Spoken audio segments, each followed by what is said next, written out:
Conor McGregor has been suspended for 18 months for violating the UFC anti-doping policy. Now, people have a lot of questions about this. You know, what did he get suspended for? Is he going to miss the White House card? I'm going to try and clear that up in today's video because there's a lot of misunderstanding around this topic. And on top of that, we're going to be looking at this fight, Topuria versus Gaethje, which is set to be made for the first, numbered event of the Paramount deal. And this is coming from a pretty reputable source as well. So, yeah, we'll be talking about that at the end of the video.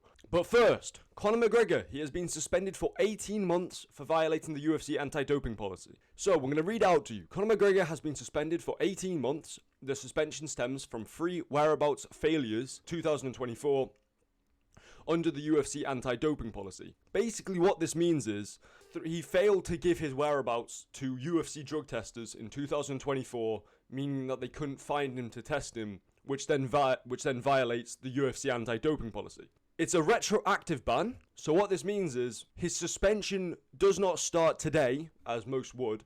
It means that it starts on, I believe, his last missed failed whereabouts, which was September 20th, 2024. Meaning that he's eligible to return on March 20th, 2026, which is before the White House card, which will take place on July 4th, 2026. We're guessing. Well, your guess was wrong, because I'm from the future, and it turns out it's been moved to June. Mid-June, because of scheduling issues, it will not be taking place on July 4th. And on top of that, we've already had this be announced. McGregor versus Chandler. So the post says, McGregor says his fight at the White House is now official. It's a done deal, apparently, and it's already signed to compete at the White House. Which, obviously there are people speculating, like, how much do we trust Conor? Basically, this is apparently official, from what we're being told. And another fight that is official, that I do want to speak about before I end the video, this one, between Ilia Topuria and Justin Gaethje. Now, apparently, with Ilia Topuria, there's some stuff going on with his wife at the moment, between him and his wife. They've both deleted each other's pictures off social media, so that's kind of like ooh, you know what I mean? But with this fight specifically, I'm not going to talk about Ilia Topuria. It's more Justin Gaethje. Look at him. This guy should not be getting a title shot. He's on a one fight win streak, so it's not actually a win streak. Fiziev came in on 12 days notice for Gaethje, gave him a hell of a fight, won that first round and had him in an inverted triangle. Like, Fiziev was sat on Justin Gaethje's face in round number 1. The fight before that, he got knocked out cold after being schooled over 5 rounds by Max Holloway, a guy that Ilia Topuria has just knocked out 2 fights ago. Ilia Topuria knocked him out cold. Fight before that, Justin Gaethje fought Fiziev again. Like, I don't think Gaethje is deserving of a title shot based off 1 win. But then again, who else is Topuria going to fight? Pimlet? Pimlet currently is morbidly obese.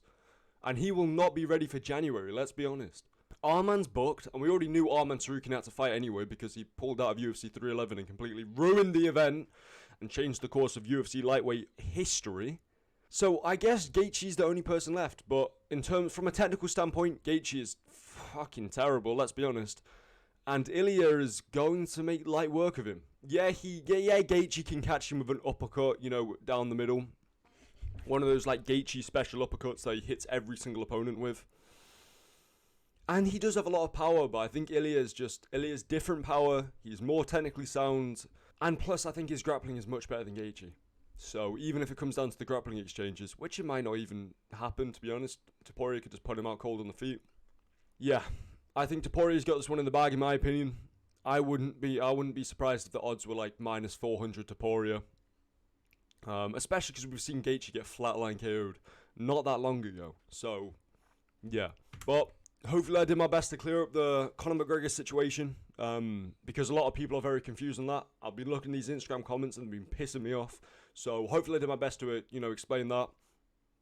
And I was giving my thoughts on the Ilia scenario. So let me know what you think of this Conor situation. He probably just had something in his system he didn't really want to be disclosed. But yeah, hopefully you enjoyed us in the next video. Goodbye.